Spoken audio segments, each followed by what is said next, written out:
মানুষের অভ্যাস হলো মানুষ কখনো তুষ্ট হয় না।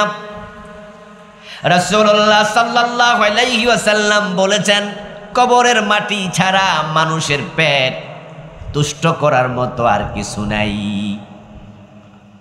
এই জন্য আল্লাহ বলেন, আলহাকুমুত তাকাসুরু, অধিক চাওয়ার মানসিকতা তোমাদেরকে ধ্বংস করে দিল। অধিক চায়, আরো চায়, এই মানসিকতায় মানুষকে হালাল কামাইয়ের ভিতরে সন্তুষ্ট রাখে না। তাই মানুষ গোশ খায়া, সুদ খায়া টাকা আরো বেশি জমাতে চায়। এমন কিছু মানুষ সমাজে আছে না নাই? একজন ব্যক্তি বাংলাদেশে চলার জন্য যদি মাসে 10,000 টাকা কামাই করে এনাফ।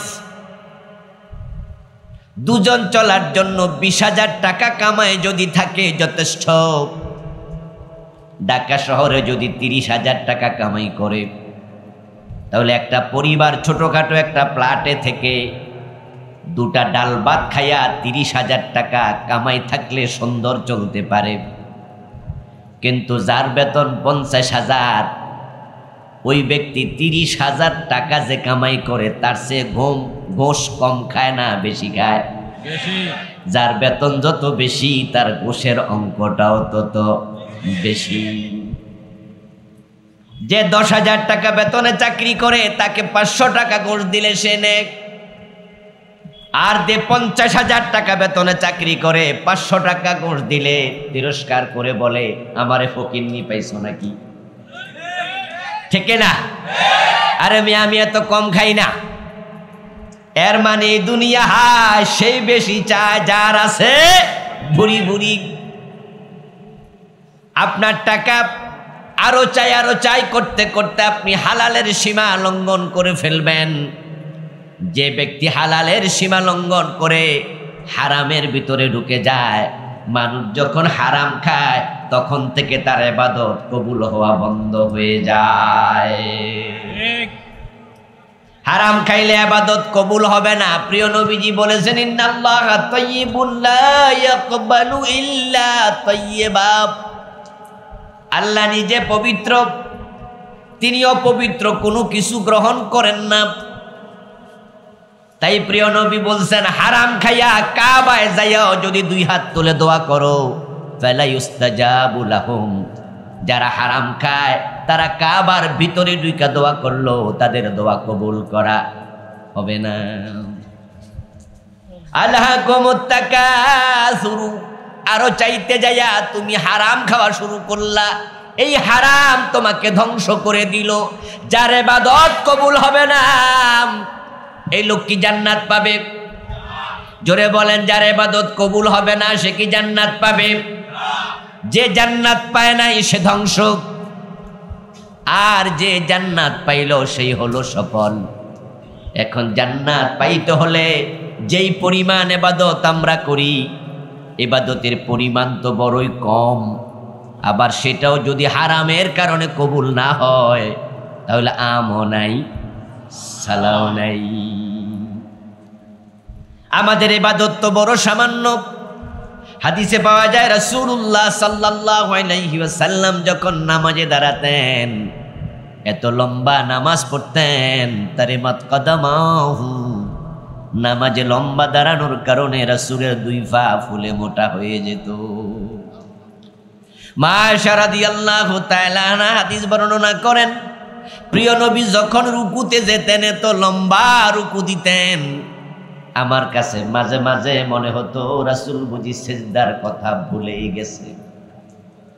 আল্লাহর হাবিব যখন সিজদায় যেতেন এত লম্বা সিজদা দিতেন, মাঝে মাঝে আমি ভয় পেয়ে যেতাম উনি মরে গেলেন কিনা। আমি উনার পায়ের মাঝে সিমটি কেটে দিতাম। রাসূল পা নাড়া দিলে বুঝতাম তিনি মরেন নাই, জীবিত আছেন। অথচ আমরা যখন নামাজে যাই, যেই হুজুর কেরাত যত ছোট পড়ে ওই হুজুর তত ভালো। তাই যে হুজুর তারাবির নামাজ ধীরে সুস্থে পড়ে, লম্বা তারাবির নামাজ পড়লে মসজিদে মুসল্লি দিন দিন কমতে থাকে। যেই মসজিদে 20 টাকা তারাবি 18 মিনিটে শেষ হয়ে যায়, ওই মসজিদে মুসল্লির সংখ্যা বেড়ে যায়। এক নিঃশ্বাসে 7 আয়াত পড়ে ফেলে সূরা ফাতিহা, মাঝখানে নিঃশ্বাসও ফেলে না। এই জাতীয় মসজিদে মুসল্লি বেড়ে যায়, অথচ রাসূলুল্লাহ নামাজ পড়তেন পা ফুলে যেত। আমাদের ইবাদত এত ছোট, আমাদের ইবাদত এত কম। আবার সেটা যদি হারাম খাওয়ার কারণে কবুল না হয়, ধ্বংস ছাড়া উপায় নাই। যখন কেউ হারাম খায়, ওই হারাম খাওয়া ব্যক্তির ইবাদত আর কবুল হবে না। قال النبي صلى الله عليه وسلم من اشترى ثوبا ب10 دراهم, যে ব্যক্তি 10 দিরহাম দিয়ে একটি কাপড় কিনল, ফিহি দিরহামু হারামিন, ওই কাপড়ে 9 দিরহাম হালাল, 1 দিরহাম হারাম টাকা ঢুকে গেল। লাম ইয়াকবালিল্লাহু লাহু সালাতাহু মা দামা আলাইহি, ওই হারাম মিশ্রিত টাকা দিয়া যে কাপড় কিনলেন, ওই কাপড় পরে যতই নামাজ পড়ুন, রাসূল বলে আল্লাহ 1 রাকাত আর কবুল করবেন না। অথচ প্রিয় ভাইয়েরা, আপনারা একটু বলুন তো, 5 ওয়াক্ত নামাজ পড়ে অথচ সুদে টাকা লাগাইয়া রাখছে এমন লোক আমাদের দেশে আছে না নাই? সুদের টাকা দিয়া যায় নামাজ কিনে নামাজ পড়ে এমন লোক আছে কিনা? 5 ওয়াক্ত নামাজ পড়ে 1 ওয়াক্ত ছাড়ে না, অথচ তিনি সরকারি অফিসের অফিসার, ঘোষণা দিলে পাইলে সিগনেচার করে না, এমন অফিসার আছে না নাই? ঘোষের টাকা পকেটে নিয়ে নামাজে দাঁড়ায় এমনও আছে কিনা? কারণ যে ঘুষখোর অফিসার ঘুষ খায়, তিনি তো সকালবেলা অফিসে গেলেন, সকাল 10টা থেকে প্রতি সিগনেচারে 500 টাকা 1000 টাকা কামাই করলেন, পকেটে ঢুকালেন। জোহরের আজান যখন হলো, মনে মনে তিনি ভাবেন নামাজ জান্নাতের চাবি, কোনোভাবে নামাজ মিস করা যাবে না। তখন তিনি আজানের পরে আবার নামাজ পড়ার জন্য মসজিদে ঢুকলেন, অথচ তার পকেটে এখনো ঘুষের টাকা আছে। ওই অফিসার নামাজে দাঁড়ায়া আল্লাহর সামনে বলে, ইয়াকা নাবুদু ওয়া ইয়াকা নাস্তাঈন, ও আমার রব, আমি শুধু তোমার বন্দেগী করি, তোমার ইবাদত করি, আমি শুধু তোমার কাছে চাই। আল্লাহ কথাই নাকি, আমার কাছে চাইলে পকেটে এগুলো কি? মসজিদে আসার আগে তো পাবলিকের কাছে চাইছ, ঠিক কিনা? শুধু আমার কাছে তুই চাইলে তুই ঘুষ খাইলি কেমনে? ও বান্দা, আমার গোলাম তুই হলে সুদে টাকা লাগাইলি কেমনে? একজন মানুষ যেই পরিমাণ টাকা কামাই করে, সে তার কত % ভোগ করে মরে? হিসাব করে দেখুন, আমরা যে যত টাকা কামাই করি, আমরা তার কত টাকা খাইয়া মরতেছি। এমনও আছে শত শত কোটি টাকা কামাই করছে, ওখান থেকে 1 কোটি টাকাও শেষ করে মরে নাই, এর আগে মরে গেছে। এখন বাকি যা রয়ে গেল সব পাইল ছেলে মেয়ে অন্যরা, আর কবরে মাইর খাইতেছে সে নিজেই। আলহাকুমুত তাকাসুর, এই আধিক্যতার আশা তোমাদেরকে ধ্বংস করে দিল। লোভে পইরা সুদে টাকা লাগাইলাম, অথচ প্রিয় নবী বলছেন, মান আকালা দিরহামা রিবা ওয়া হুয়া ইয়ালামু আন্নাহু আশাদ্দু মিন 36 জিনাম, যে ব্যক্তি জেনে শুনে 1 টাকা সুদ খায়, সে 36 বার জিনা করলে যত গুনাহ হয় ওই পরিমাণ গুনাহ পেয়ে যায়। 1 টাকা সুদ খেলে 36 বার জিনার গুনাহ হয়, তাহলে 100 টাকা যদি কেউ সুদ খায় 3600 বার জিনার গুনাহ হবে। 1000 টাকা যদি কেউ সুদ খায় 36000 বার জিনার গুনাহ হয়। হাদিসে পাওয়া যায়, লিরিবা 73 বাবা, সুদ খেলে 73 রকমের গুনাহ আল্লাহ লিখে দেয়। আইসারুহা আইয়ান কিহার রাজুল উম্মাহু, ওই 73 গুনার মাঝে সবচেয়ে ছোট গুনাহটা হলো নিজের মায়ের সাথে জিনা করা। ও প্রিয় ভাই, 1 টাকা সুদ খেলে 36 বার জিনাকারী, সবচেয়ে ছোট গুনাহ নিজের মায়ের ইজ্জতে হাত দেয়া, মায়ের সাথে জেনা করা। অথচ আপনি সুদে টাকা লাগায়া রাখছেন, আবার আপনি নামাজও পড়তেছেন। এই সুদের বিরুদ্ধে কত আলেম ওয়াজ করল। আজকের মাহফিলের সভাপতি চেয়ারম্যান সাহেব আমাকে বলেছে যাওয়ার আগে, হুজুর সুদের ব্যাপারে একটু ওয়াজ করবেন। আমার আগের বক্তাকেও বলেছে, উনার এই বলাই প্রমাণ করে তিনি সুদ খাওয়ার পক্ষের লোক না, তিনি সুদের বিপক্ষে। কিন্তু আমি বলছি সুদের বিরুদ্ধে ওয়াজ আমরা করলাম, ওয়াজ করলে তো সুদ বন্ধ করা যাবে না। সুদ বন্ধ করার জন্য সুদী ব্যাংকগুলোর লাইসেন্স দেয়া বন্ধ করা দরকার। অথচ বাংলাদেশে ইতিমধ্যে সুদী ব্যাংকের সংখ্যা 50টার বেশি। প্রতি বছরে 2-4টা সুদী ব্যাংক নতুন করে আমদানি হয়।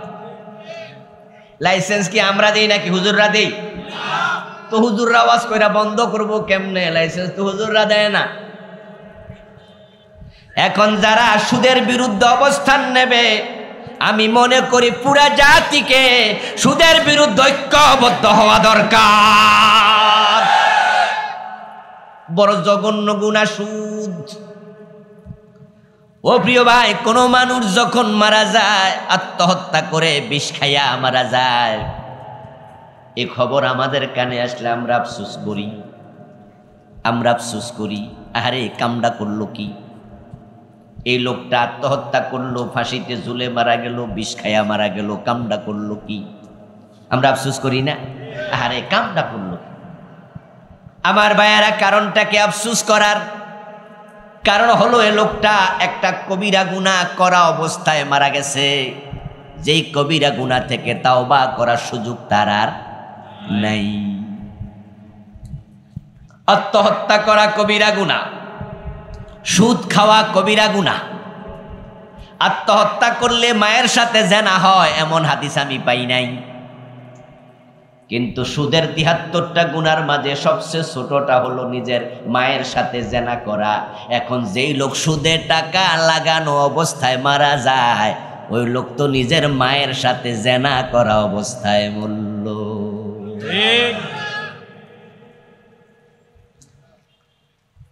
তো আত্মহত্যা যে করলো, বিষ খাইলো, ফাঁসি দিল, তার মৃত্যুর খবর শুনে আপনি আফসোস করেন, অথচ আপনি নিজেও সুদে টাকা লাগাইছেন। তো কার লাইগা কেডা আফসোস করলো?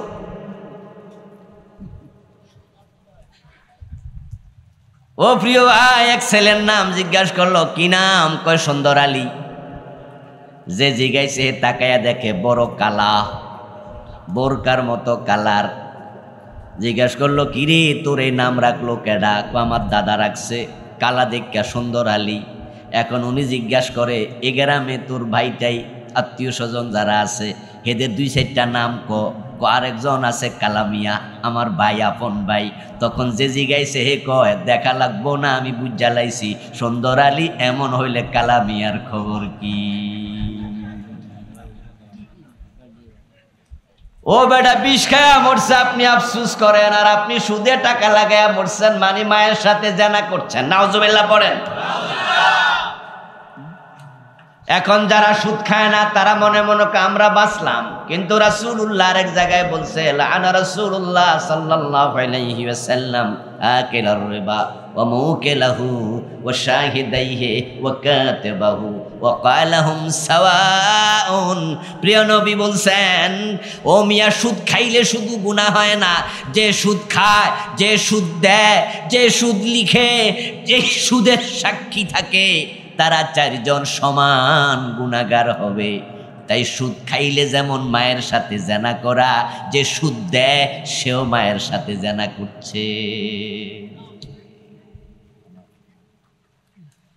এখন আমাদের সমাজে যে সুদ আজকে চলছে, এক সময় সুদে টাকা আনার জন্য ব্যাংকে যাওয়া লাগতো।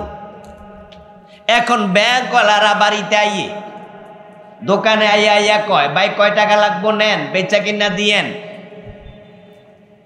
আগে সুদে টাকা আনার জন্য গ্রামীণ ব্যাংকে জামাই গেলে চলবে না, বউ পর্যন্ত নেওয়া লাগতো। এখন মুক্তবাজার অর্থনীতিতে সুদের টাকা দেওয়ার জন্য মানুষ বসে আছে পকেটে টাকা নিয়া। সুদ এখন গ্রামে গ্রামে রন্ধ্রে রন্ধ্রে পৌঁছে গেছে। আমি এমন ঘটনাও শুনেছি, আপন মা নিজের ছেলের কাছে সুদে টাকা লাগাইছে। কেমনে লাগাইছে শোনেন এবার। ছেলে বিদেশ যাবে, এখন যাওয়ার জন্য যথেষ্ট পরিমাণ টাকা নাই।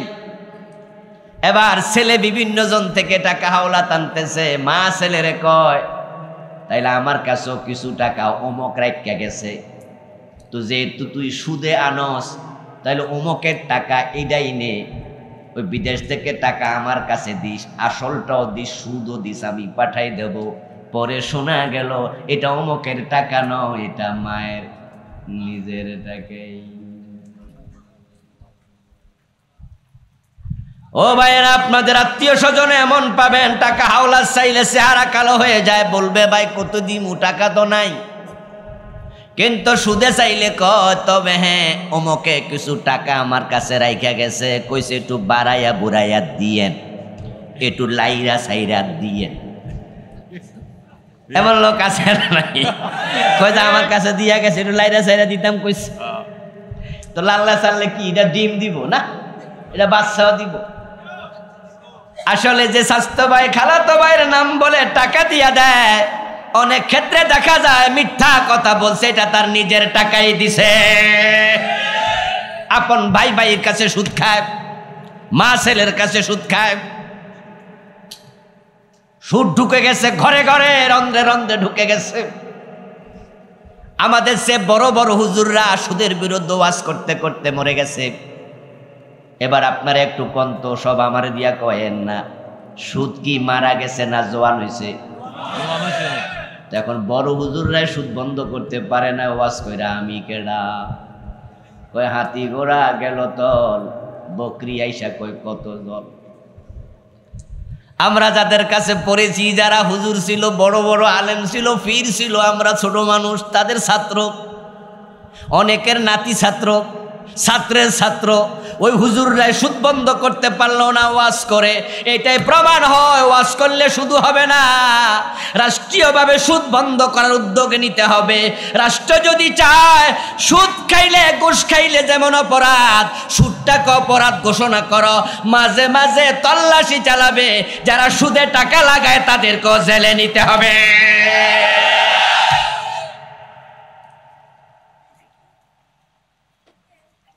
ও প্রিয় ভাইরা, তখনই এটা সম্ভব যখন সুদের বিরুদ্ধে পুরা জাতি ঐক্যবদ্ধ হবে। এমন কিছু নেতার তৈরি এই দেশে হবে, যে নেতারা দেশের সংসদে সুদের বিরুদ্ধে আইন পাশ করাবে। ওয়াজ করলে হবে না। আপনি কি ভাবছেন আমরা ওয়াজ করে দিলেই মদ বন্ধ হয়ে যাবে? অনেক জায়গায় গেলে আমাদের নেতা নেত্রীরা বলে, এমপি মন্ত্রী পুলিশের এসপি এক জায়গায় সার্কেল অফিসার আমার পাশে কানে কানে আমারে বৈশাখ হয়, হুজুর আমার পক্ষ থেকে একটা অনুরোধ, ওয়াজ তো আপনি আপনার মতো করবেন ঠিক আছে, কিন্তু আমার একটা ওয়াজ আপনি একটু করেন। আমরা কইলে পাবলিক শুনে না, আপনারা কইলে শুনবো। তা আমি কইলাম স্যার কোন কি ওয়াজ? কই মাদক যুব সমাজকে শেষ করে দিচ্ছে, আমরা প্রশাসনও কুলাইতে পারছি না। হুজুর আপনি দয়া করে মাদকের বিরুদ্ধে 10 মিনিট হইল কইবেন, এটা আমার অনুরোধে। আমি তখন ওয়াজ করেছি, ঠিকই করি, না বললো তো করি। কিন্তু আপনারা বিবেকমান মানুষ, আপনাদের কাছে আমার প্রশ্ন, এই যে ওয়াজে মাদকের বিরুদ্ধে আমি মাহফিলে এসে ওয়াজ করব, এখানে মদ খায় কয়জনে? এমন কয়জন আছে এখানে? রাতের বাজে 10:15, মদখোর বুঝি 10:15 পর্যন্ত মাহফিল থাকবো? আর ম্যাগের ভিতরে এই মাড়িত বইয়া, বরং যারা হতবাগা, যারা মদখোর আছে 2-4টা যদি মাহফিলে আসেও, ওই জিলাপি দোকান পর্যন্ত আইছে। মাহফিল আইয়া জিলাপি দোকানে বইয়া ওয়াজও শোনে, মাঝে মাঝে মোমবাতিও টানে, ঠিক না? বিড়ি খাইতে খাইতে ওয়াজ শুনতাছে। মাইক যেহেতু আছে, চা দোকানে বইয়া তো ওয়াজ শোনা যায়, মাহফিলে জানা লাগবো নাকি? কারণ শয়তান ব্যারিকেড দিয়া রাখছে, রহমতের বাগানে এমন হতবাগা প্রবেশ করতে শয়তান দেবে না। তাই এখানে মদের বিরুদ্ধে ওয়াজ করে লাভ কি? মদ খাইলো কেডা, ওয়াজ শুনলো কেডা? যারা আমাদের মাহফিলে আসে তাদের মাঝে 99.99 মদ খায় না। যারা মদ খায় তারা ওয়াজে আসে না। এখন জ্বর উঠছে কার, কম্বল দিলাম কারে? ঠিক না? জ্বর উঠছে যার, কম্বল দরকার তার, ঠিক না? তো ওয়াজ তো দরকার মদখোরদের কাছে, ওরা তো আসলো না, ওয়াজ করে কি লাভ হবে? এই জন্য শুধু ওয়াজ দেয়া হবে না, মাদক বন্ধ করতে চাইলে হযরত ওমরের মতো 80 বেতেরান চালু করতে হবে। ওয়াজ করলে যদি মাদক বন্ধ হয়ে যেত, রাসূলুল্লাহ সাল্লাল্লাহু আলাইহি ওয়াসাল্লামের সে বড় ওয়াইজিন কেডা ছিল? আল্লাহ তাআলা তো তার রাসূলকে বলে দিতেন, ও রাসূল, কেউ চুরি করলে ধরে এনে 5 মিনিট ওয়াজ করে দিবেন, হাত মাত কারণ দরকার নাই, আপনি ওয়াজ করলে চোর ভালো হয়ে যাব। অথচ আল্লাহ শুধু ওয়াজের কথা কইছে না, হাত কাটার আইন দিছে। আল্লাহ বোঝে, চোরে শুনে না। ধর্মের কাহিনী ওয়াজ করা লাগবে। ফাযাক্কির ইন্নামা আনতা মুযাক্কির লাস্তা আলাইহিম বিমুসাইতির। ও প্রিয় নবী, ওয়াজ করবেন, নসিহত করার দায়িত্ব আমি আপনাকে দিয়েছি, জবরদস্তি করার জন্য পাঠাই নাই। জোর করে মানুষকে মোমেন বানানো দরকার নাই, নসিহা করেন। তবে নসিহা যারা শুনবে না, আমি বলেছি চুরি করো না, আপনিও বলবেন চুরি করলে আবার হাত কেটে দিতে হবে। আল্লাহর হাবিবকে আল্লাহ বলেন নাই যারা মদ খাবে ওয়াজ করে দিয়েন, বরং না, ও নবী, আমি ওহির মাধ্যমে আপনারে জানাইয়া দিলাম মদ খাইলে 80 বেত লাগাতে হবে। রাসূলুল্লাহ ওয়াজও করতেন, সাথে সাথে 80 বেতের আইনও চালু করেছেন। আপনারা সবাই জানেন হযরত ওমর নিজের ছেলেটাকেও রেহাই দেন নাই। ওনার ছেলে আবু শামা মদ পান করেছে। ফারুক আজম ওমর রাদিয়াল্লাহু তাআলা আনহু নিজের ছেলেকে 80 বেত লাগাইছে। বেত্রাঘাত সহ্য করতে পারেনি, আবু শামা মরে গেছে। কবি নজরুল চমৎকার ভাবে বলেছেন, মদ্যপানের অপরাধে প্রিয় পুত্রকে নিজ করে মেরেছ দোররা, মরেছে পুত্র তোমারই চোখের পরে। এখন এসপি সাহেব আমার কামনে ওয়াজ করিয়েন। আরে ভাই, ওয়াজ দিয়া হবে কি? আইন চালু করে দাও, আইন চালু করে দাও। বাংলায় প্রবাদ আছে, ঠেলার নাম বাবাজি, 80 করে বেত লাগাও। 6 মাস যদি সারা বাংলাদেশে মদখোরকে 80 বেত করে দেয়া হয়, 6 মাস পরে বাংলার সীমানায় মদের বোতল খুঁজে পাওয়া যাবে না।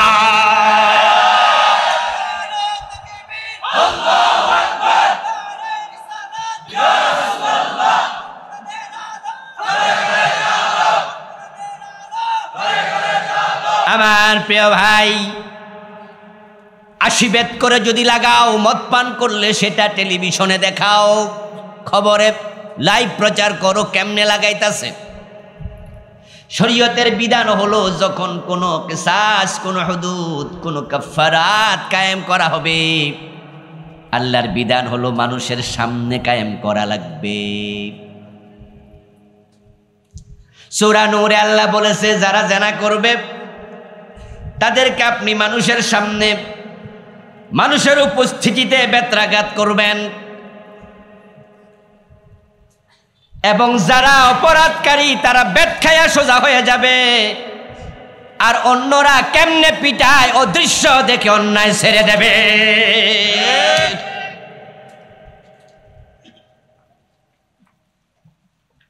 এখন যদি টেলিভিশনে দেখানো হয় কেমনে 80 বেত লাগাচ্ছে, ভিডিও বানায়া ইউটিউবে, গুগলে, ইনস্টাগ্রামে, বিভিন্ন সোশ্যাল মিডিয়া আপলোড করে দেয়া হয়, এবং মদ খাইলে কেমনে 80 বেত লাগায় পত্রিকায় হেডলাইন করে ছবি দেয়া হয়। আর মাদক সেবীরা এটা দেখে মদ খাওয়ার সময় ডরে ভয়ে ঠান্ডা পানি খাবে। এখন এই মাদক আমরা কেমনে বন্ধ করব? আইন তো আমাদের হাতে নাই। এখন যারা মাদক বিরোধী তারা আইন বানানোর সময় ফাঁক রাইখা বানায়। মানুষের বানানো আইন আর মাকড়সার জাল সমান। মাকড়সা যেমন জাল বানায় আর মনে মনে ভাবে এমন জাল বানাইছি বইয়া বইয়া খামু, কেউ শিখতে পারবে না, মশামাছি আটকায়, তারা দুর্বল। কিন্তু টিকটিকি যখন দৌড় মারে আটকায়ও না, বরং জালটাও থাকে না। মানুষের বানানো আইন আর মাকড়সার জাল একরকম, বড় দুর্বল। এই জন্য আমাদের দেশে দেখবেন আমাদের সেনাবাহিনী মাদক বিরোধী, পুলিশ বাহিনী মাদক বিরোধী, র্যাব মাদক বিরোধী, বিজেপি মাদক বিরোধী, আনসার বাহিনী মাদক বিরোধী, এমপি মন্ত্রী সবাই মাদক বিরোধী, হুজুর মাওলানা খতিব বক্তা শ্রোতা আমরা সবাই মাদক বিরোধী। আপনারা যদি টেকনাফ সীমান্তে যান, ওখান থেকে আবার কক্সবাজারের দিকে ফিরে আসেন, দেখবেন যে 1 মাইল 2 মাইল পর পর চেকপোস্ট। বিশেষ করে উখিয়া গেলে, যেখানে মায়ানমারের ভাইয়েরা এসে 13 লাখ থাকতেছে, ওখান থেকে আপনি কক্সবাজারের দিকে ঢুকবেন, দেখবেন যে সামনে সেনাবাহিনীর চেকপোস্ট, বিজিবির চেকপোস্ট, পুলিশের চেকপোস্ট, আনসারের চেকপোস্ট, খালি চেকপোস্ট। আপনি এটা ব্যাগ হাতে করে আনেন, ব্যাগ পর্যন্ত তল্লাশি করবে, আপনার গাড়ি বনাট পর্যন্ত তুলে চেক করবে, পিছনের বক্স তো চেক করবেই, দরকার হলে ফাইজামা পর্যন্ত খুলে লাইব। সবাই বুঝাইয়া দেয় আমরা মাদক বিরোধী। আপনাদের কাছে জানতে চাই, এরপরও দেশে ইয়াবা আছে না নাই? এখন ইয়াবা কি হয়ে গেছে? বাবা হইছে, কয়দিন পরে চাচা হইব, জ্যাঠা হইব। সবাই মাদক বিরোধী, তারপরও কেন মদ, কেন ইয়াবা? কারণ তারা আইন বানাইছে মাকড়সার জালের মতো। এই জন্য আমাদের দেশে মাদক বিরোধী যে একটা মন্ত্রণালয়ের অধীনে অফিস আছে, যে একটা সংস্থা আছে, ওই সংস্থার নাম হলো মাদক নিয়ন্ত্রণ অধিদপ্তর। কি নাম? মাদক নিয়ন্ত্রণ। এই কথা বলেন সবাই, কি নাম? নিয়ন্ত্রণ মানে কি? নির্মূল। নির্মূল আর নিয়ন্ত্রণে পার্থক্য আসেনি? নিয়ন্ত্রণ মানে কি? খাইও তবে কম কম নাকি? ব্রেক অফ করো, গাড়ি থামাও, এটা এক কথা। গাড়ি নিয়ন্ত্রণে চালাও, এটা কি একই কথা? নিয়ন্ত্রণে মানে হলো চলতে থাকুক, তবে একবার 80 মাইল গতিতে চলিও না, মোটামুটি মাঝে মাঝে ব্রেক যেন করতে পারো, অ্যাক্সিডেন্ট না করো, এটারে কয় নিয়ন্ত্রণ। আর ব্রেক মানে থামায়া দেয়া। মাদক নির্মূল অফিস বানায় না, নিয়ন্ত্রণ অফিস বানায়া ওরাই খাওয়ার সুযোগ রেখে দিয়েছে। তাই 5 স্টার হোটেলগুলোতে মদের ব্যবসা চলছে।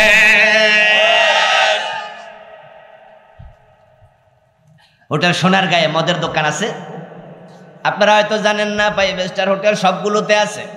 সোনারগাঁয়ে মদের বার আছে, রেডিসনে আছে, শেরাটনে আছে, সবগুলাতে। বাংলাদেশের 5 স্টার হোটেল যতগুলা, সবগুলাতে মদের শুধু দোকানই নাই, বারই নাই, মদখোরদেরকে সাথে মেয়ে নিয়ে নাচানোর জন্য আড্ডার আয়োজনও আছে। এখন প্রশ্ন হলো, আমাদের পুলিশ বাহিনী কি সেখানে মাদক ধরতে যায়? পুলিশ সব জায়গায় তল্লাশি চালায়, 5 স্টার হোটেলে কেন চালায় না? উত্তর হলো, ওইটা তো খাইতে নির্মূল তো করে নাই, সংস্থা তো হলো নিয়ন্ত্রণ, তো এরা খাক না।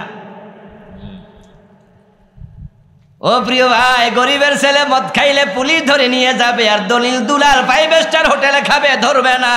এক দেশে 2 আইন থাকলে কখনো মাদক বন্ধ করা যাবে না।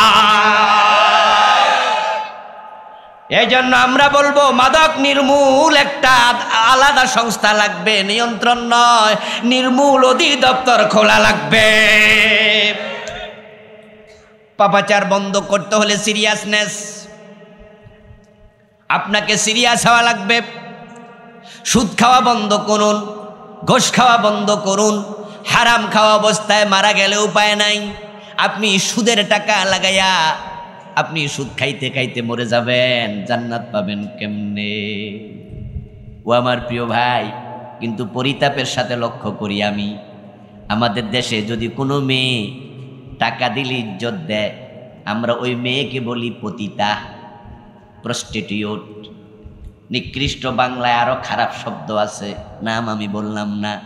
এখন এই পতিতা যদি কোথাও মারা যায়, এলাকার লোকেরা জানে ওই মেয়েটা পতিতা ছিল, তাহলে এলাকার মসজিদের ইমাম সাহেব, খতিব সাহেব ওই মেয়ে মারা গেলে জানাজার ইমামতি করতেও রাজি হবে না, বলবে হের আবার কিসের জানাজা, কুত্তার মতো খাদাইয়া ফেল।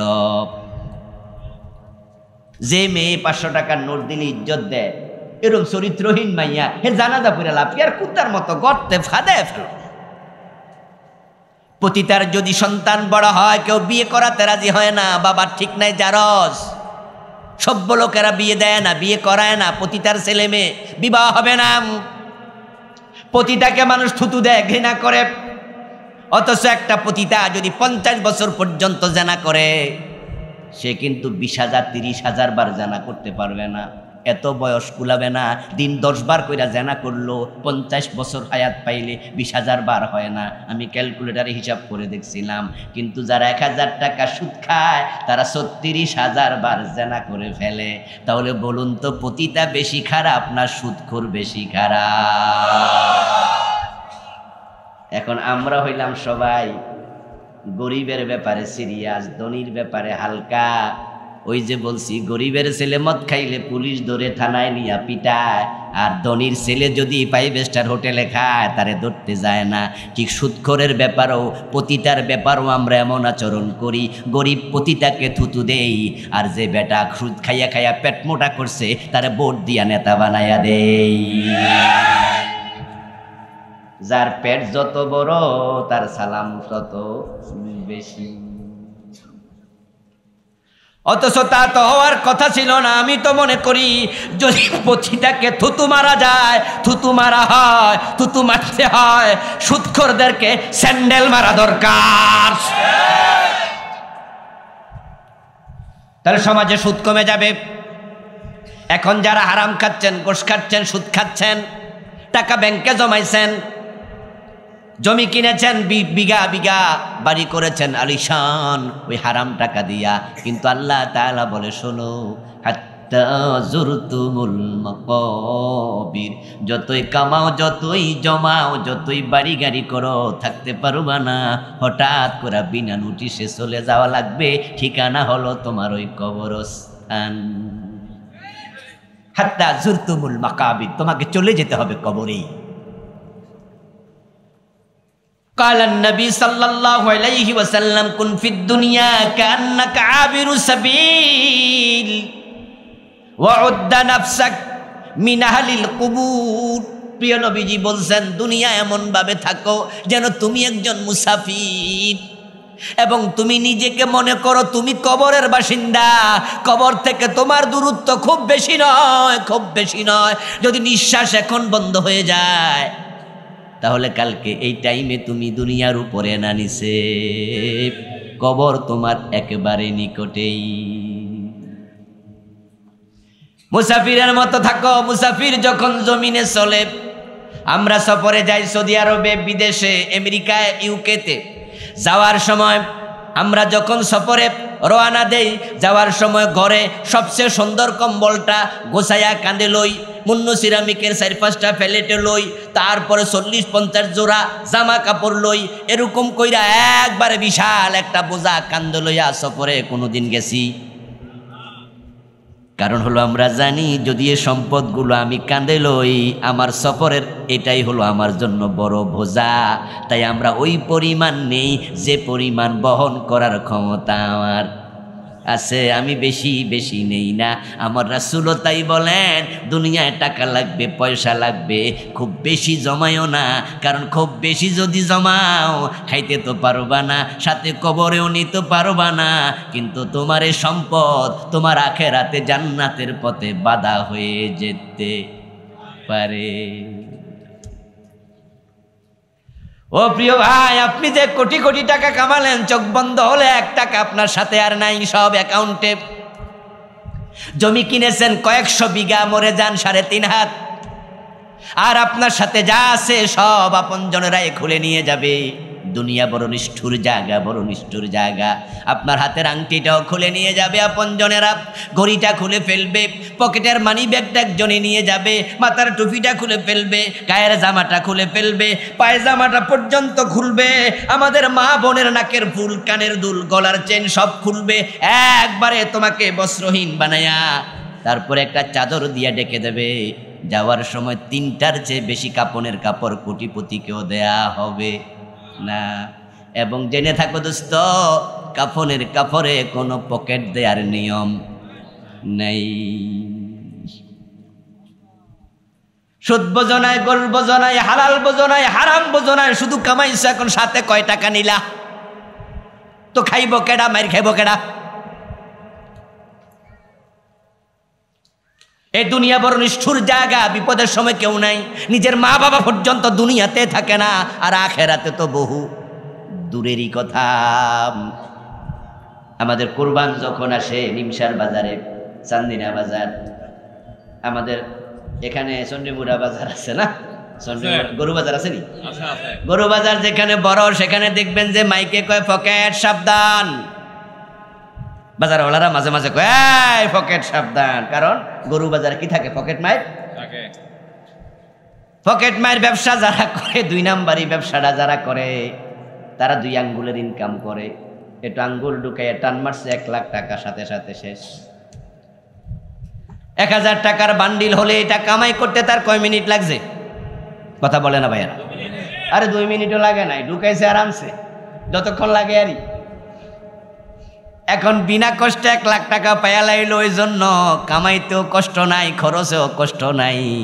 বড় ইলিশ মাছটা কিনলো, পোলার চাল কিনলো, দেশি মুরগি কিনলো, আপেল কিনলো, আঙ্গুর কিনলো, 2 হাত ভরে বাজার ব্যাগ ভর্তি করে বাড়ি গেল।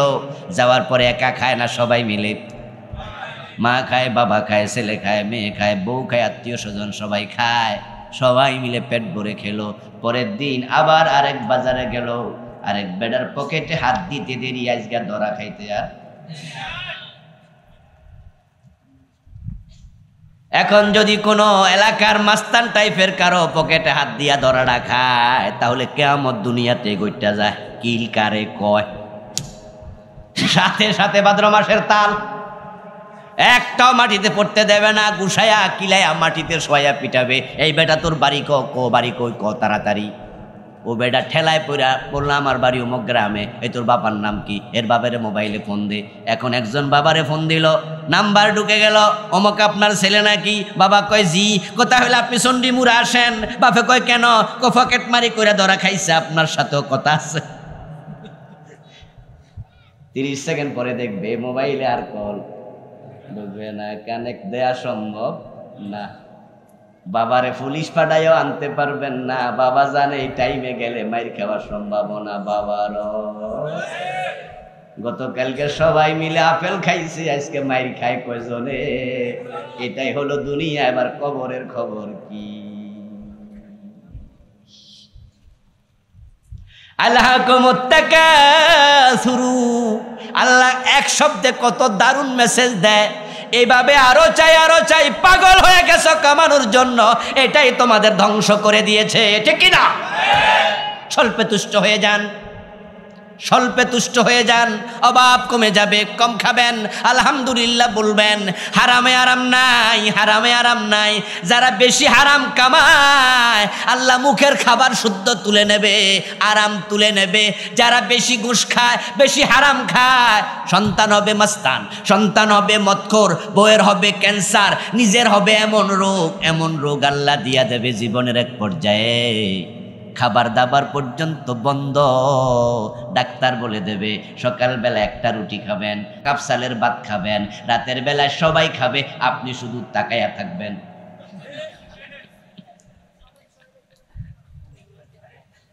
ডাক্তারে এমন সুন্দর করে স্লিপ বানায় দেবে যে এর চেয়ে বেশি খাইলে মরে যাবে।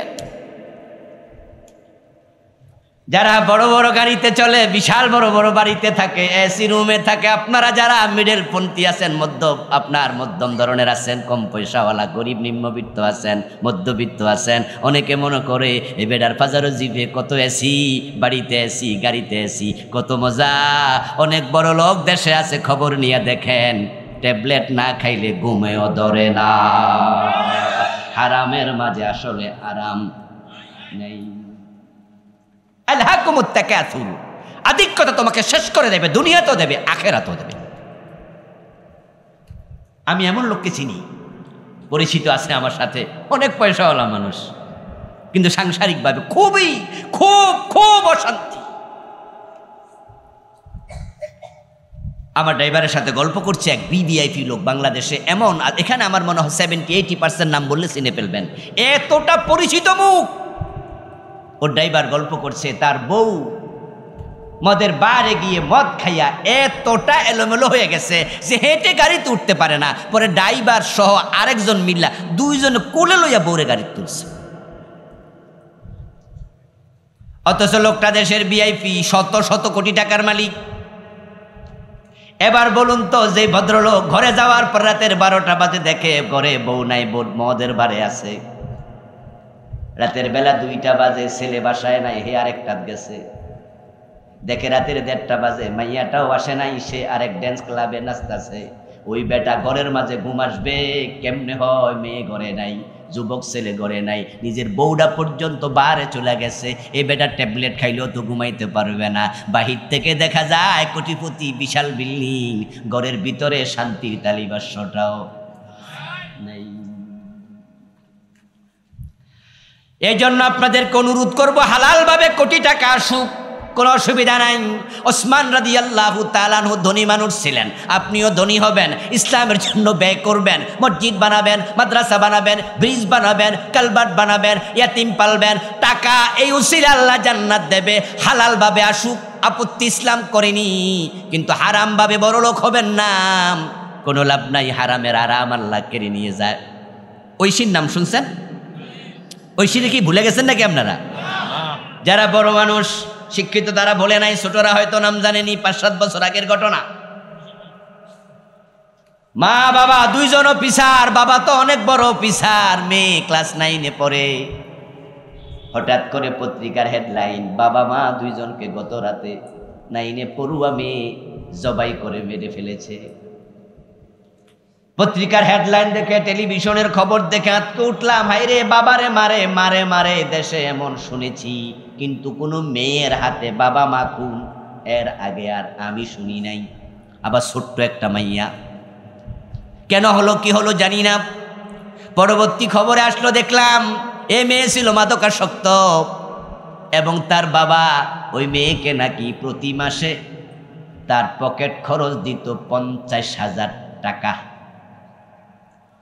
পত্রিকার রিপোর্ট, তার বাবা তাকে হাত খরচ দিত 50,000। তার বাবা ছিল একজন পুলিশ অফিসার। আমার প্রশ্ন জাতির কাছে, ও বেটার মাসিক বেতন কত, ঘর ভাড়া কত, মেয়ের খরচ 50,000, ছেলে আছে, ছেলের খরচ কত, তার বউয়ের খরচ কত, তার এক মাসে তার ফ্যামিলি মেনটেনের খরচ কত, এবং তার বেতনটা কত। যখন আমরা হিসাব মিলাই, আমরা নিশ্চিত হয়ে যাব এ লোকটা হালাল কামাইতো না, ঘুষখোর অফিসার ছিল, হারাম খাইতো, তার মেয়েকে 1000 টাকা দিত। এতে বোঝা যায় হারামের মাঝে আল্লাহ আরাম তুলে নিছে। একটা মাইয়ারে মদখোর বানাইয়া দিছে, ও মাইয়ার হাতে জামাইব 2টা শেষ।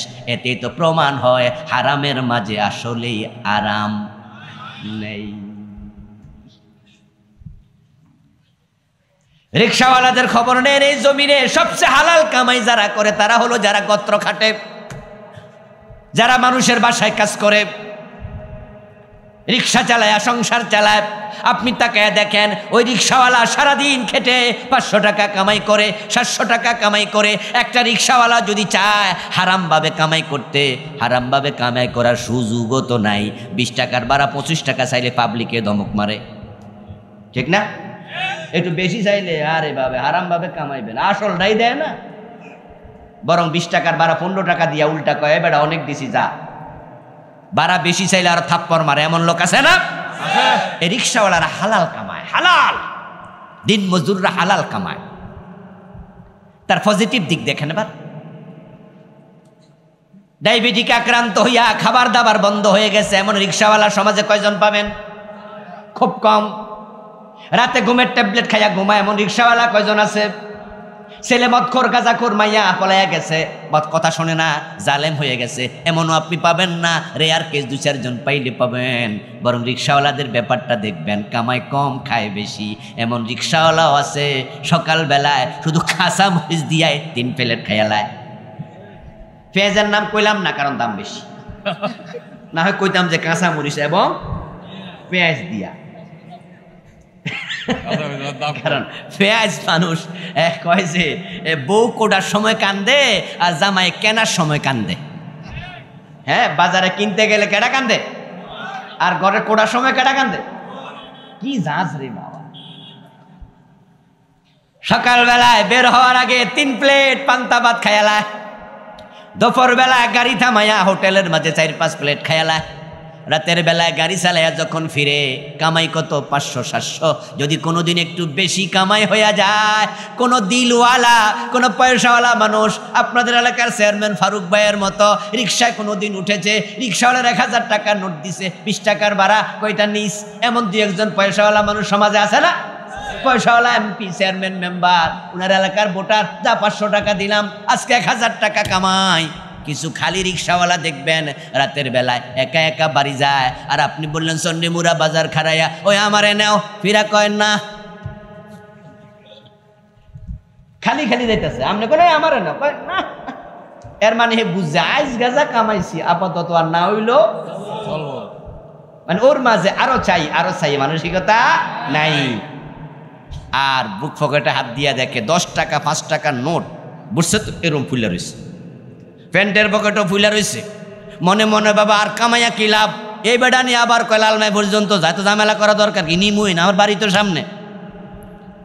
তারপরে বাড়িতে যাওয়ার আগে সোনা বন্ধুরে বলে গানের মারে টান, বাড়িতে ম্যাডাম শোনে বোঝে, গান শুই না ভাবে আজকে মনে কামাইটা একটু ভালো হয়েছে, বসের মন বড় খুশি। এবার বাড়ি যায় আর রিক্সা থামায় উঠানের মাঝে এমন ভাবে নামে যেন প্রাইভেট কার থেকে নামতেছে, আর কি ভাবটাই আজকে এরকম আলাদা আলাদা। বউ ঘরের দরজা দাঁড়ায় মুসকে মুসকি হাসে আর ভাবে মনে আজকে ভালো কিছু কামাইছে, ঘরে আসছে 2 পকেট থেকে টাকা চইর মাঝে ফালাইতেছে, আর ফোলাপান ফেল ফেল করে তাকায়া মনে মনে বাবা আমার বাবা বিল গেটস, পয়সা কারে কয় দেখ, শুধু 10 টাকার নোট আর 20 টাকা, কিন্তু খুশি, বাচ্চাও খুশি, বাচ্চার মাও খুশি, যে কামাইছে সেও, আর আজকে 1000 টাকা কামাই লিছি, আজকে 800-900 কামাই লিছি, স্বল্পে তুষ্ট। তারপরে এবার হাত মুখ দিকা খাইতে বসছে, বউ ভাত দিছে, তরকারি আনার আগে 1 প্লেট শেষ, ঠিক না? লবণ মাইকা খাইলা, আরে লবণ সামান্য মাইকে খাইলেছে। বাংলাদেশের সবচেয়ে বড় ধনী ছিলেন কন্ট্রাক্টর জহিরুল ইসলাম। এক সময় মানুষ বলতো আর কি, আমরা দেখিনি তাকে জীবিত, উনার বাড়ি বাজিতপুর কিশোরগঞ্জ, এমনি ধানমন্ডিতে থাকতেন, বিশাল পয়সাওয়ালা মানুষ।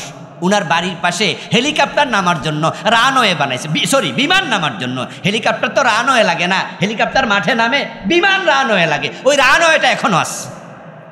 উনার বাড়ির পাশে বিশাল হাসপাতাল বানাইছে। আমি অনেকবার ওয়াজ করছি, উনার বাড়ির পাশেই ওয়াজ করেছি, উনার আত্মীয় স্বজন অ্যারেঞ্জ করেছে। কন্ট্রাক্টর জহির সাহেবের ড্রাইভার আমার এক কাছের লোকের সাথে গল্প করতে গিয়ে বলল, উনি জীবিত থাকাকালে এক বিয়েতে গেছে, যাওয়ার সময় উনি গিফট হিসাবে তৎকালে 5 ভরি স্বর্ণ নিছে। ড্রাইভার সাহেবকে সাথে নিল, 5 ভরি স্বর্ণ গিফট করবে, এটা উনার জন্য কোনো ব্যাপার না, হাজার হাজার কোটি টাকার মালিক, এখনো উনার সন্তানেরা হাজার হাজার কোটি টাকার মালিক। তো ড্রাইভার সাহেবকে সাথে নিছে, উনি স্বর্ণের ব্যাগ, গিফটের ব্যাগ লগে লইয়া গেছে। যেখানে খাবার দাবারের আয়োজন সেখানে টেবিলের মাঝে গিয়া বসলো। তারপরে এবার তিনি বললেন, খাবার দেওয়ার পরে একটা চামচ দেও, একটু চামচ দিল, টিস্যুটা হাতে নিল, হাতটা একটু মুইসা চামচ থেকে সামান্য মুখে দিয়া হাতটা মুছে ফেলে বলল, এখন খাওয়ার টাইম না, জাস্ট আসলাম, ডাক্তার খাইতে মানা করছে, আমি এটা বলছি না তার কামাই না জায়েজ, তার কামাই হারাম, কিন্তু আমি বললাম এবার ড্রাইভারের দিকে তাকান। উনি সামান্য খাইয়া এবার ড্রাইভারের কয়, এই ড্রাইভার সাহেব তুমি খাও, আমি বইছি। এবার বলুন তো, ড্রাইভার যখন খাইতে বইছে বেলটা আগের জায়গায় না নরম করে দিছে? নিঃসন্দেহে বেড়া চান্স পাইলে বেল খুলে লাইতো, কারণ এত বড় আয়োজন, ড্রাইভাররা দাওয়াত দিয়া খাওয়াইব কেডা? এরপরে ড্রাইভার এবার পেট ভইরা খাইলো। এখন আপনাদের কাছে আমার প্রশ্ন, দাওয়াত পাইলো কেডা আর দাওয়াত খাইলো কেডা? ওই রিক্সাওয়ালারা একদিনে যা খায়, অনেক কোটিপতি আছে 1 মাসও তা খায় না, টাকা আছে আল্লাহ মুখে তালা লাগাইয়া দিছে।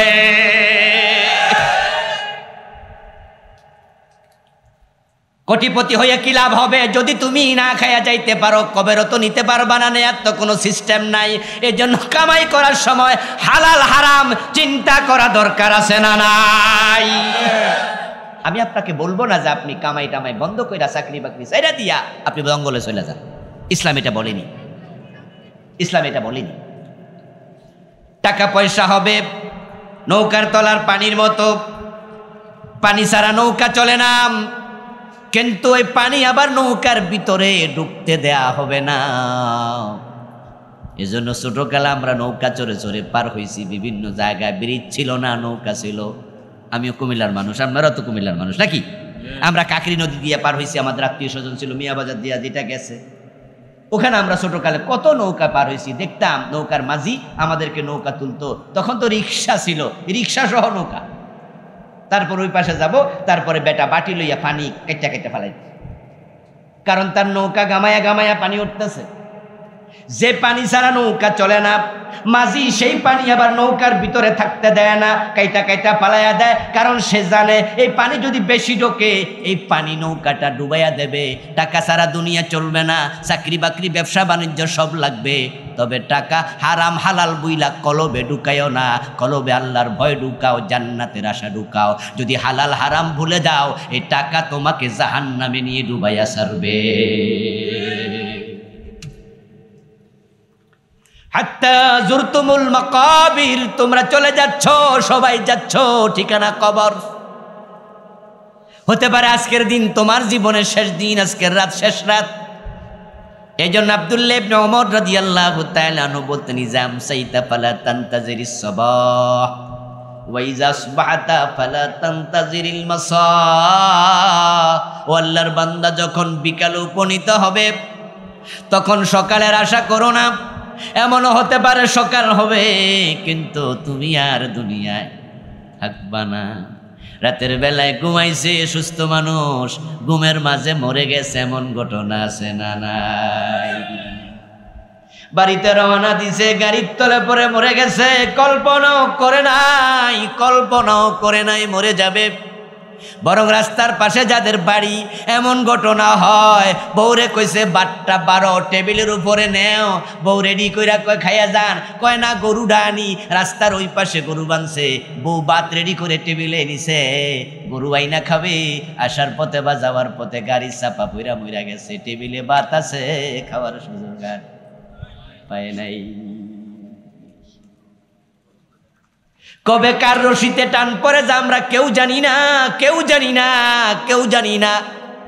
তামিরে মিল্লাত মাদ্রাসার সাবেক ভাইস প্রিন্সিপাল, যাত্রাবাড়ি শাখা, আবুল কাসেম মোহাম্মদ সিফাতুল্লাহ রাহিমাহুল্লাহ, একটা বক্তৃতার মঞ্চে তিনি আলোচনা করতেছিলেন, ডায়াসে দাঁড়ায়া বক্তৃতা দিচ্ছেন। ওই বক্তৃতা চলাকালে তিনি কাইত হয়ে পড়ে গেলেন, অসুস্থ বোধ করলেন, লোকজন ধরলো, গাড়িতে তুললো, হাসপাতাল নেয়ার আগে ডাক্তার বলল নেই। ও প্রিয় ভাইয়েরা, যাবেন কোথায়? কবরে। কালান নবী সাল্লাল্লাহু আলাইহি ওয়াসাল্লাম, মা রাআইতু মানজারান কাত্তু ইল্লা ওয়াল কবরু আফজাউ মিনহু।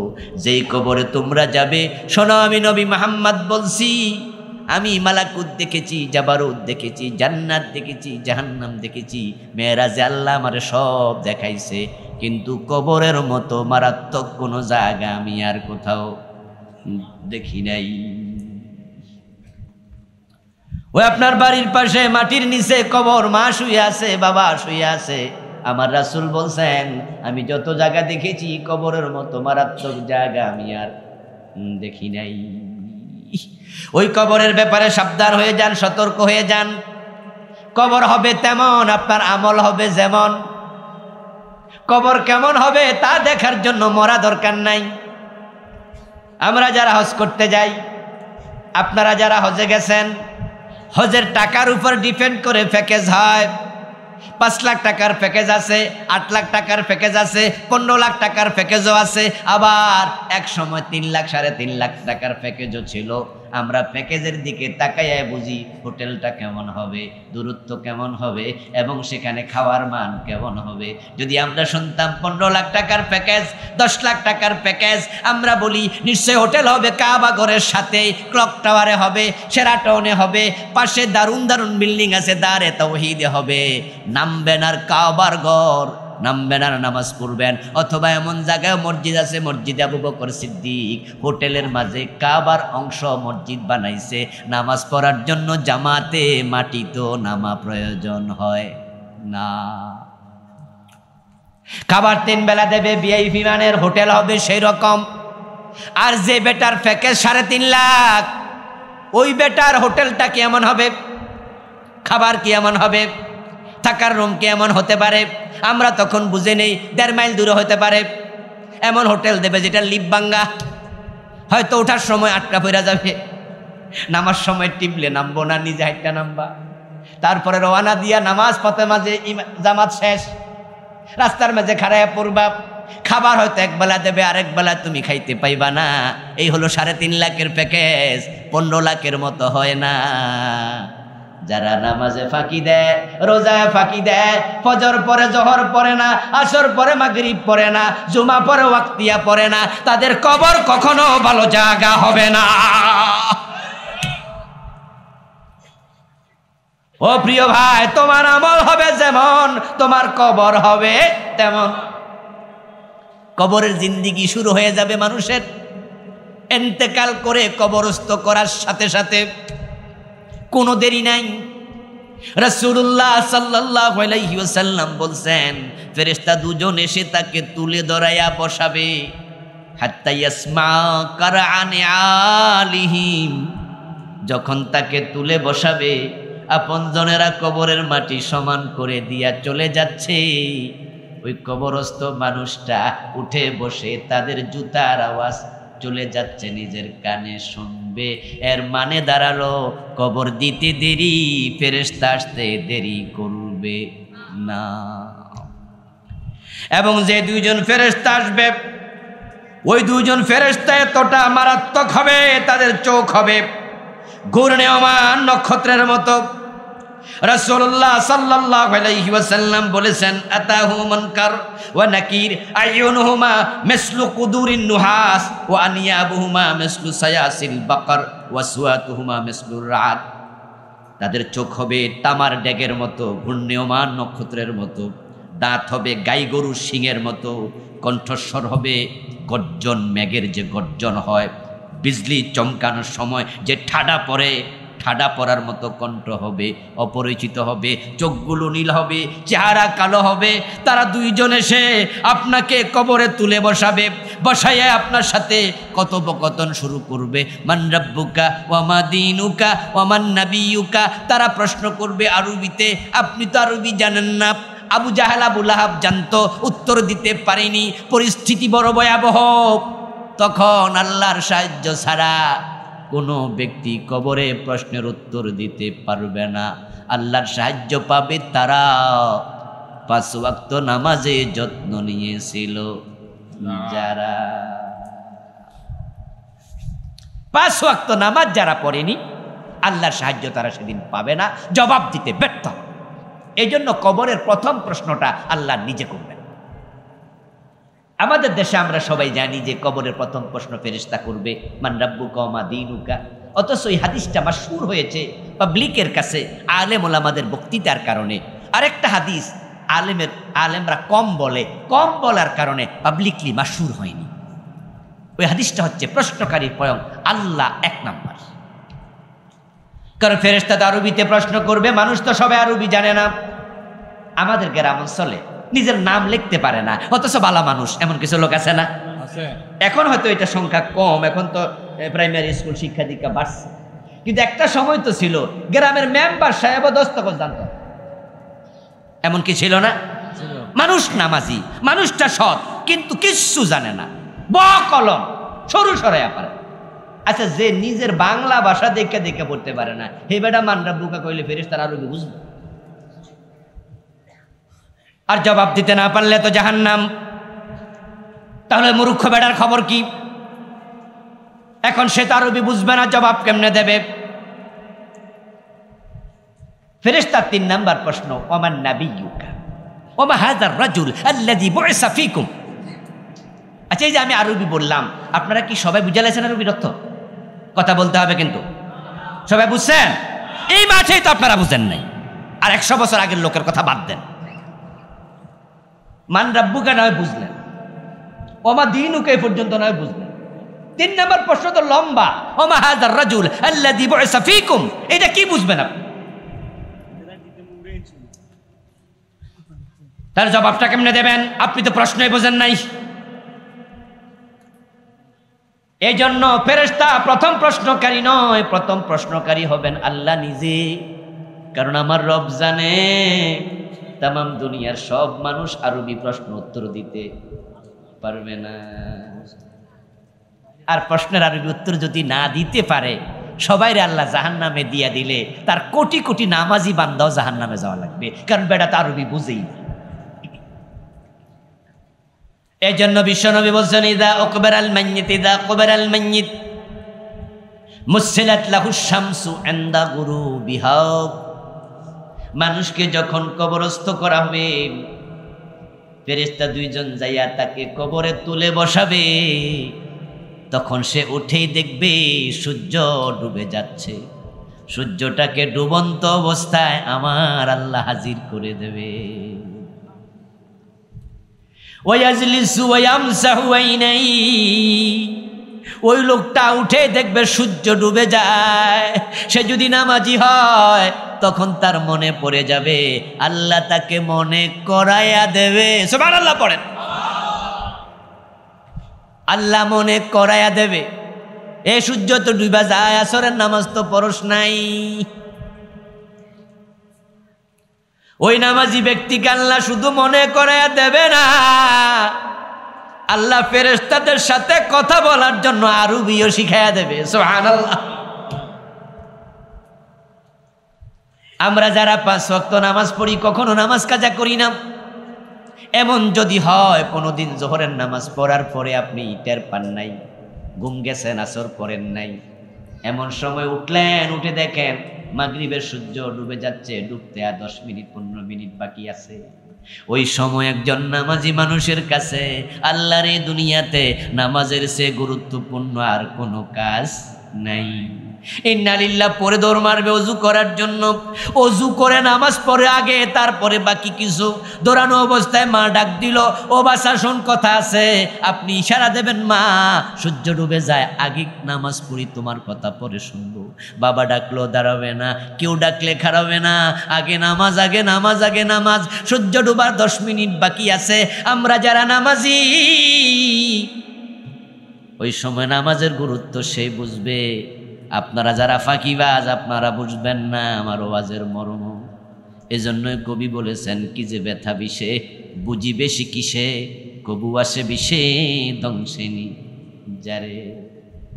একজন নামাজি পাগল হয়ে যাবে নামাজের জন্য, কোনো কথা নাই, আগে নামাজ। তো ঠিক কবরে ফেরেশতা আপনাকে জাগাবে আর আল্লাহ তাআলা আপনাকে টেস্ট করবে নামাজি ছিল কিনা, সূর্যটা ডুবন্ত অবস্থায় হাজির করবে। রাতের 12টা বাজে দাফন করুক আর দুপুর 12টা দাফন করুক, সে উঠে দেখবে সূর্য ডুবতেছে, সূর্যটাকে ডুবন্ত অবস্থায় হাজির করবেন কে? জোরে বলেন না কে? এবার এই ব্যক্তি চোখ মুছবে আর ফেরেশতারা বলবে মান রাব্বুকা ওয়া মা দীনুকা। আর ওই লোক কি বলবে শুনুন, কালান নবী সাল্লাল্লাহু আলাইহি ওয়াসাল্লাম ফায়াকুলু দাউনি উসাল্লি।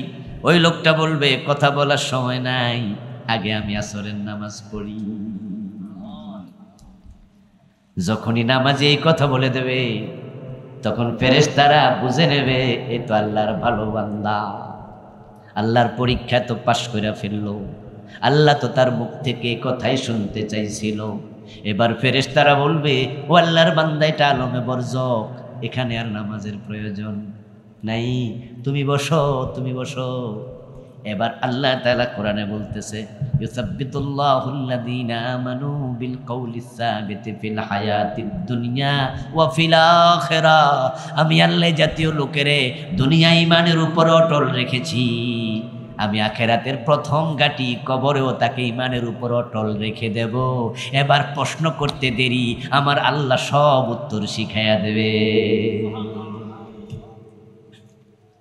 এখন 2টা উত্তর দেবে এলেম থেকে, 3 নাম্বার উত্তর দেবে দেখা থেকে। উত্তর কিন্তু 2-3টা একরকম নয়। প্রথম প্রশ্ন মান রাব্বুকা, তোমার রবকে? আল্লাহ বলবে তুই তো আমারে রব মানতি, তাই বলে দে রব্বি আল্লাহ, বলে দেবে। ওয়ামা দীনুকা, তোমার দিন কি, কোনটা জীবন ব্যবস্থা হিসাবে মেনেছ? বলে দেবে দীনি আল ইসলাম। আর প্রশ্ন হলো, রাসূলকে নিজের চোখে দেখবে? একবারে কবর থেকে মদিনার নবী মুহাম্মদ সাল্লাল্লাহু আলাইহি সাল্লামকে নিজের চোখে দেখতে পাবে, একবারে কাছে, একবারে কাছে। ওয়ামা হাযার রাজুল ওয়ামান হাযার রাজুল, এই লোকটাকে চেনো নাকি? রাসূলুল্লাহ সাল্লাল্লাহু আলাইহি সাল্লামকে আমরা সবাই কি দেখছি? আমরা অনেকে তো স্বপ্নও দেখি নাই, আর চর্মচক্ষে তো দেখিয়ে নাই, স্বপ্নেও তো দেখি নাই। এখন কবরে যে বলবে এই লোকটাকে চিনো নাকি, তা আপনি কেমনে চিনবেন যারে কোনোদিন দেখেন নাই? আরে ভাই, আমরা যখন বিভিন্ন জায়গায় মাহফিলে যাই মেহমান হিসাবে, তখন ঘরে কিছু লোক সাক্ষাৎ করতে যায়, যাইয়া অনেকে কয় হুজুর আমারে চিনেন না। আমি বলি যে ভাইজান আপনাকে তো সরি চিনি না। ও মা, এ গত সপ্তাহে একসাথে খাইছি অমুক মাহফিল। তা আমি তখন বলি ভাই ভুলে গেছি। অনেকে বলে হুজুর গত বছর তো অমুক জায়গায় দেখা করছি। দেখেন এই 6 মাস আগে, 3 দিন আগে, 10 দিন আগে দেখা হয়েছে, এর মাঝে আমরা ভুলে যাই, চিনি না। আর যে নবীকে জীবনে দেখলাম না, ফেরেশতা কুনারে ছিল নাকি, আপনি কি করবেন তখন? চিনি না এই কথা না বলে তো উপায় নাই, আপনি তো জীবনও দেখেন নাই। এখন কেমনে চিনবেন? আমার আল্লাহ তাআলা এটাই বলছেন, ইউসাব্বিতুল্লাহুল্লাযীনা আমানু বিল কওলি সাবিতি ফিল হায়াতিদ দুনিয়া ওয়া ফিল আখিরাহ। আল্লাহ নিজে তখন কানে কানে বলে দেবে, বলে দে এটা মুহাম্মাদুর রাসূলুল্লাহ।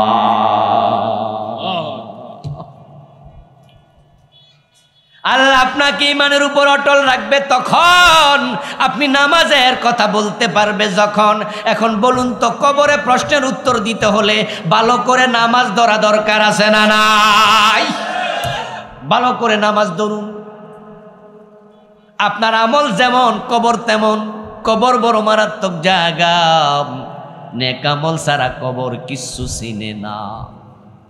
আমার প্রিয় ভাই, আবহাওয়া প্রতিকূল, গুড়ি গুড়ি বৃষ্টি, রাত হয়েছে অনেক, কম নয়। আজকে আর সামনে যাব না, তবে কবর, হাসর, মিজান, কাউসার, ফুলসেরাত, জান্নাত, জাহান্নাম, মৃত্যু সহ আখিরাতের যত ঘাটি, তা নিয়ে আমি একটি নতুন বই লিখছি। গত সপ্তাহে বইটি পাবলিশড হয়েছে।